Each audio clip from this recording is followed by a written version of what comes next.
스가랴 1장 18절로 21절까지의 말씀, 우리 다 같이 한 목소리로 합독하겠습니다. 내가 눈을 들어본즉 내게의 뿔이 보이기로, 이에 내게 말하는 천사에게 묻되 이들이 무엇이니까 하니, 내가 대답하되 이들은 유다와 이스라엘과 예루살렘을 흩뜨린 뿔이니라. 그때에 여호와께서 대장장이 4명을 내게 보이시기로, 내가 말하되 그들이 무엇 하러 왔나이까 하니, 대답하여 이르시되 그 뿔들이 유다를 흩뜨려서 사람들이 능히 머리를 들지 못하게 하니, 이 대장장이들이 와서 그것들을 두렵게 하고 이전의 뿔들을 들어 유다 땅을 흩뜨린 여러 나라의 뿔들을 떨어뜨리려 하느니라 하시더라. 아멘. 스가랴의 뜻이 여호와께서 기억하시다라고 하는 의미라고 했습니다.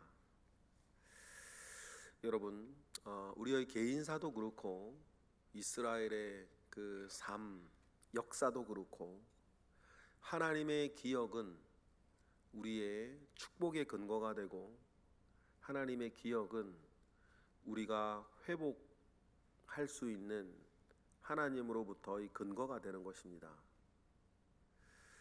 우리의 구원을 생각할 때에도 그 원리를 잘 이해하시면 좋은데, 우리의 구원을 생각할 때에도 우리가 하나님께 들고 가는 것은 뭐죠? 믿음이에요. 그죠? 우리는 하나님께 믿음을 들고 가고, 하나님은 무엇을 들고 우리에게 오시는가? 하나님은 기억을 들고 오시는 거예요. 우리는 믿음을 고백하고 하나님은 기억하십니다.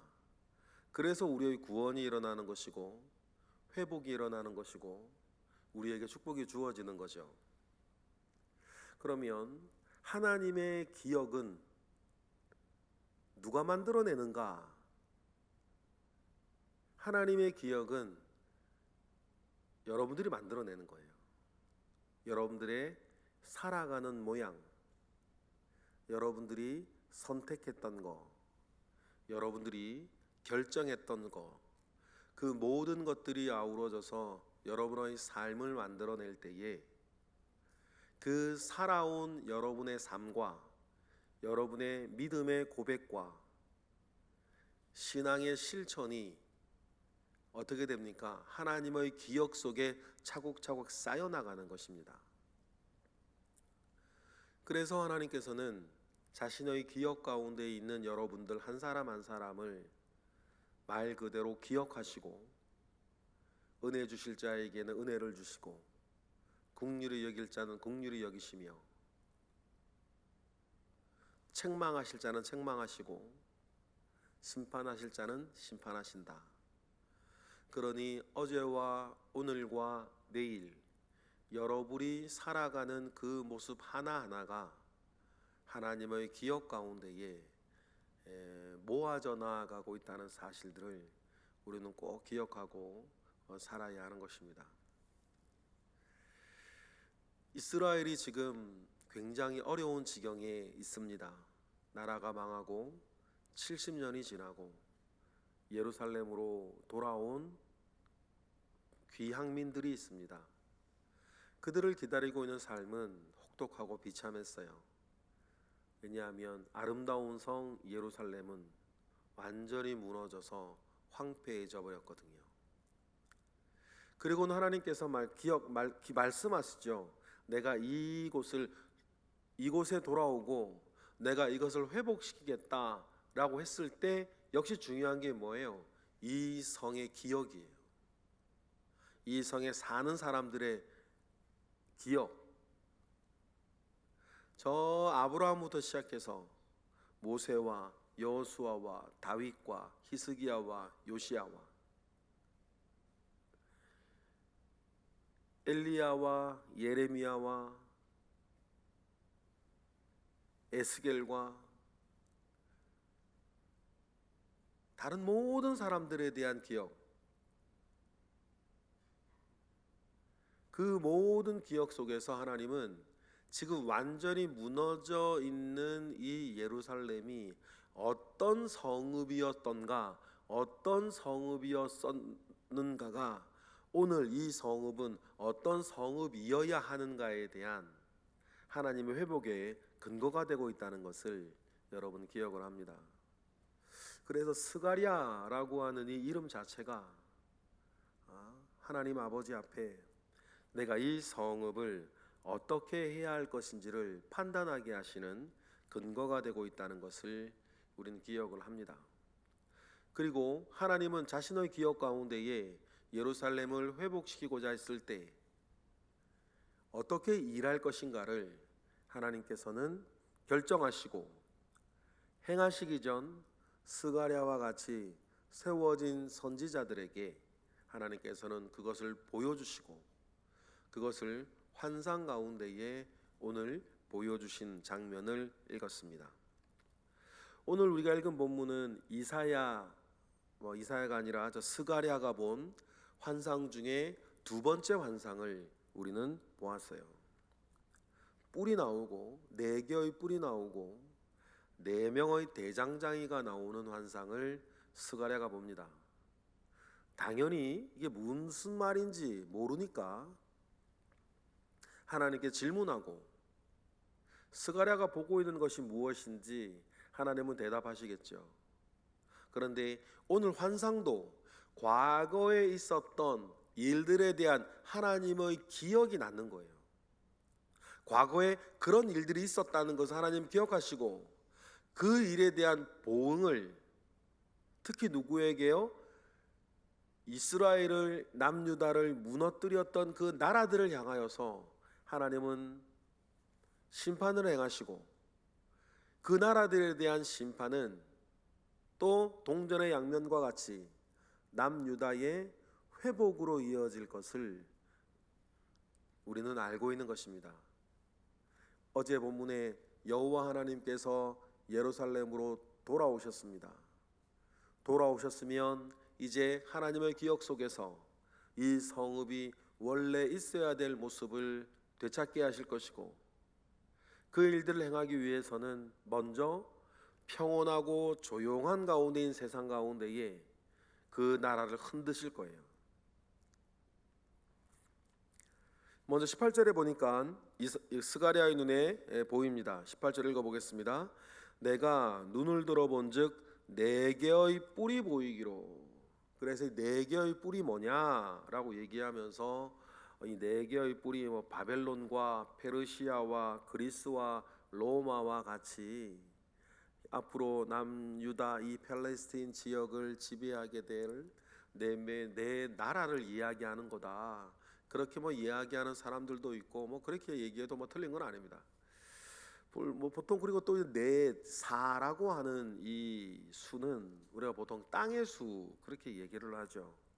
누군가가 사는 땅의 수라고 정한 것이 아니라 성경에서 땅에 충만한 것을 이야기할 때에는 꼭 이렇게 4개를 4번을 아니면 4개를 들어서 이야기를 해왔던 성경의 패턴들이 있었기 때문에 그 4를 땅의 수라 나중에 사람들이 이름했죠.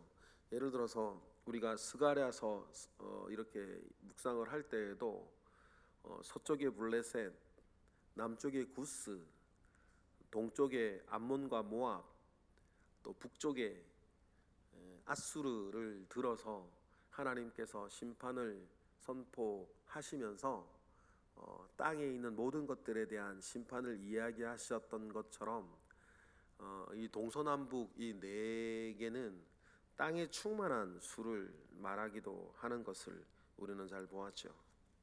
그러니 4개가 구체적으로 앞으로 있게 될 4개 나라로 얘기를 해도 상관이 없고, 그러나 그보다 더 우리가 폭넓게 이해를 한다면 이 땅의 모든 권세자들을 말하는 것이라, 또 뿔이라 그러면 왕권 이런 것들을 이야기하는 거죠. 왜냐하면 왕관을 쓰면 왕관은 밋밋한 것이 아니라 모든 왕관에는 뿔이 이렇게 달려 있습니다. 크든 작든, 한 개든 여러 개든 두 개든. 그 뿔은 나라를 다스리는 통치어였던 권세를 나타내는 거죠. 그래서 왕권이 무너지고 나라가 무너질 때에 뿔을 꺾어버리신다, 뭐 이런 이야기들을 성경에서 그래서 많이 해요. 그러니까 네 개의 뿔은 네 개의 땅에 충만한 세상 권세를 말하는 거겠죠. 그러니 네 개의 뿔을 보고 스가랴가 저 뿔이 뭡니까? 라고 물으니 하나님께서 19절처럼 대답을 하시는데 19절을 제가 좀 전에 말씀드렸던 그 의미 안에서 이해하시면 되겠어요. 19절 읽어보겠습니다. 이에 내게 말하는 천사에게 묻되 이들이 무엇이니까 하니 내게 대답하되 이들은 유다와 이스라엘과 예루살렘을 흩뜨린 뿔이니라. 그래서 이런 대답이 하나님이 나오는 거고 하시는 거죠. 뿔이 있는데 그 뿔을 보여주신 것은 그 뿔만 보여드리려고 했던 것이 아니었고 사실은 뒤이어 나오는 그 내용을 잊기 위해서인데 또 20절에 보니까 또 뭐가 나와요. 20절 읽어보겠습니다. 시작. 그때에 여호와께서 대장장이 4명을 내게 보이시기로. 뿔만 보인 게 아니라 대장장이 4명을 보이시죠. 왕관에 달려있는 뿔이면 그 뿔을 만드는 사람들이 누구겠어요? 대장장인 거죠. 그래서 그 대장장이를 보고 하나님께서는 보여주시면서 이 뿔을 어떻게 다시 꺾든지 만들든지 그 작업을 하시겠다는 것입니다. 그러니 당연히 스가랴는 묻겠죠. 이 대장장이는 또 뭡니까? 환상 중에 있는 일이에요, 그죠? 21절 다 같이 읽어보겠습니다. 시작. 내가 말하되 그들이 무엇하러 왔나이까 하니 대답하여 이르시되 그 뿔들이 유다를 흩뜨려서 사람들이 능히 머리를 들지 못하게 하니 이 대장장이들이 와서 그것들을 두렵게 하고 이전의 뿔들을 들어 유다 땅을 흩뜨린 여러 나라들의 뿔들을 떨어뜨리려 하느니라 하시더라. 그러니까 대장장이가 등장한 이유를 뭐라 그러세요? 유다와 이스라엘과 예루살렘을 흐트러 버렸던, 무너뜨렸던 그 세상의 권세를 심판하기 위해서 하나님께서 보내신 4명의 대장장이다라고 이야기를 하세요. 하나님께서 분명히 그 나라들을 들어서 이스라엘을 심판하셨지만 이들이 또 하나님의 심판의 대상이 되는 이유가 뭐예요? 스가랴서에서 나오는 이야기로만 이야기하면 어제 본문인 15절에 보면 하나님이 이렇게 말씀하시죠. 나는 조금 노하였는데 그들은 힘을 내어 고난을 더했기 때문이다. 왜냐하면 이 말은 무슨 말이냐면 하나님께서 심판하시기 위해서 남유다와 이스라엘을 심판하기 위해서 이민족을 썼는데 이 민족들은 자기들의 욕심과 자기들의 힘에 취해서 너무 과하게 잔인하고 너무 혹독하게 나의 백성을 무너뜨린 것에 대해서 내가 심판하겠다, 그렇게 말씀을 하는 거죠. 그러니 여러분, 이 이야기를 통해서 우리가 꼭 기억해야 할 것은 개인적으로 우리의 삶을 생각할 때에 요즘 이상하게 이제 주일에도 그렇고 묵상할 때도 이 말씀이 그렇게 이어지니까 이런 얘기를 많이 하게 되는데, 복수는 하는 게 아니라 맡기는 거다라고 하는 것이에요. 북이스라엘을 멸망시킨 아수르가 있습니다. 북이스라엘을 멸망시킨 아수르를 북이스라엘의 복수로 하지 않았어요. 남유다를 멸망시킨 바벨론이 있습니다. 바벨론에 대한 복수를 유다 사람이 한 적이 없어요. 그 나라에 대한 복수는 누가 했다? 하나님이 하셨다. 그러니 여러분, 우리는 개인적으로 살아갈 때에 또 다른 성경의 가르침처럼 복수는 하는 게 아니라 복수는 하나님께 맡기는 거다. 대신에 하나님 우리에게 뭐라고 말씀하세요? 원수라도 원수에게라도 선행을 베푸는 것이다. 그렇게 우리에게 가르치시면 여러분, 우리는 그렇게 하나님의 말씀을 따라 순종하며 모든 것을 제자리로 돌려놓는 이는 하나님이신 것을 기억하고 하나님께 맡기고 우리는 우리의 삶을 사는 것이죠. 이것이 선으로 악을 이기는 것입니다. 악으로 악을 이기지 말라 그러죠.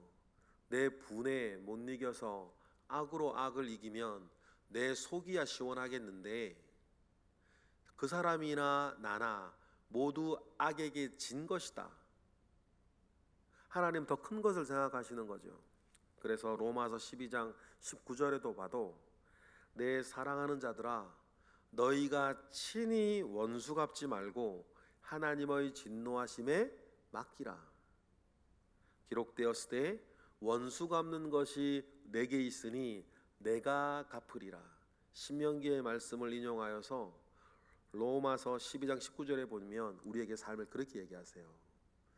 여러분 꼭 기억하셨으면 좋겠어요. 복수는 우리가 하는 게 아닙니다. 사소한 거라도 복수는 하나님이 해주시는 거예요. 그러니 복수는 하는 게 아니라 맡기는 거다. 대신 우리는 선으로 그 모든 악을 이겨 나아가는 거다. 사람을 이겨 나가는 게 아니라 우리는 악을 이겨 나아가는 거라는 것을 여러분 꼭 기억하시고, 이것이 저와 여러분이 살아가는 데에 매우 중요한 원칙으로 가지고 계셔야 돼요. 표정으로라도 복수하지 마세요. 눈빛으로라도 복수하지 마시고, 말로도 복수하지 마시고, 우리 중에 뭐 행동으로 복수할 사람은 없겠지. 행동으로도 복수하지 마세요. 복수는 맡기는 거지 내가 하는 게 아니다. 오늘 본문도 마찬가지. 오늘 본문에 나오는 네 개의 뿔이 이 세상이 세상 권력을 얘기하던 아니면 더욱더 묵시적으로 구체적으로 얘기를 해서 이게 아수르나 바벨론이나 로마나 헬라 이 제국을 뭐 말한다 하더라도 하나님께서 분명히 보여주시는 비전이 뭡니까? 이 뿔들을 꺾어버리는 건 이스라엘 너희가 아니라 내가 보낸 또 다른 네 명의 대장장이니 너희들은 너희의 일, 즉 뭐예요? 성전을 빨리 건축하고, 다시 말해 예배를 온전히 회복하고 그 일에 너희들은 집중하며 복수는 뭐 하라는 거예요? 하나님께 맡기라. 그 이야기를 하고 계십니다. 이러한 삶의 원칙이 저와 여러분에게 늘 있기를 부탁을 드립니다. 우리의 아버지이신 하나님은 우리의 손에 똥 묻히는 거 싫어하시고, 우리의 아버지이신 하나님은 당연히 우리의 손에 피 묻히는 거 싫어하세요. 우리의 손과 발이 의의 병기 되어서 선하고 아름다운 일에 사용되어지기를 원하시니 그 일들 가운데 승리하시는 저와 여러분 되시길 주님의 이름으로 축복합니다. 기도하겠습니다. 할렐루야. 하나님 감사와 영광을 올려드립니다. 크신 은혜 가운데에 우리의 삶을 붙잡아 주시옵소서.